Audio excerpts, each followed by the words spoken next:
fact-checking a joke seems almost like a joke. Well, it makes and they do that. They were doing that all the time. I mean, they've started kicking you off things now. And it's all part of the end game, because if they can fact check you enough times, now they can claim that you are disinformation, misinformation, or whatever the different labels are. And once they can do that, then they can just kick you off and say, well, they were sharing fake news.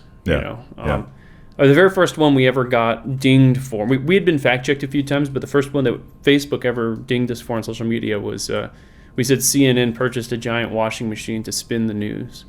And we got a notice from Facebook that we shared fake news and that we were facing full-on deplatforming and demonetization for that joke, which is kind of a stupid joke, right? I mean, I acknowledge it's a boomer joke, but it was enough to where it was like, really? This is... So now that joke is even funnier, because if you search Babylon Bee, CNN, the first result isn't Babylon Bee, it's Snopes saying, fact check. Did CNN actually purchase a giant washing machine to spin the news in? Fact check false. So there's absurdity on its face, and they really do shoot themselves in the foot. Because we rally so much support from that stuff where people are like, this is ridiculous. Even people on the left will come up to us and go, it's crazy. Yeah. It's a joke.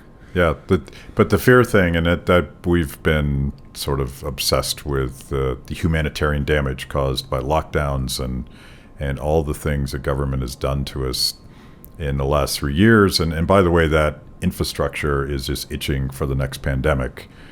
Today, the District of Columbia, where I tragically reside, is already unrolling some big monkeypox industrial complex, and it's like, please stop, leave me alone. But they won't, because fear was the Achilles heel.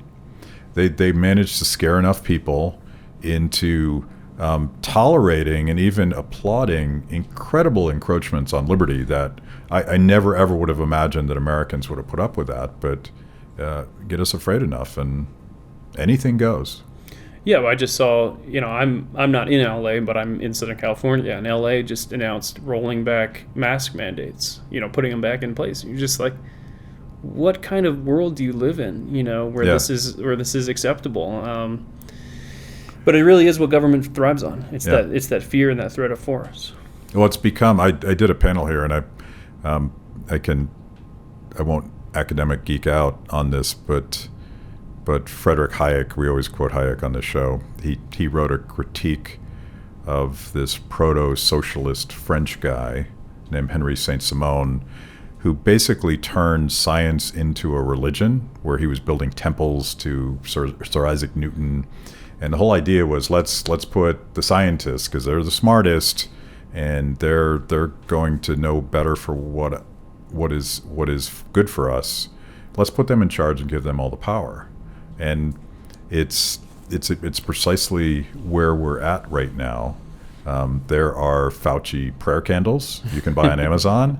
He was deemed the sexiest man alive by The Guardian. Speaking of funny things, I guess, funny or absurd. So it's become like a civic religion where if you question the faith, you're banished and perhaps God knows what.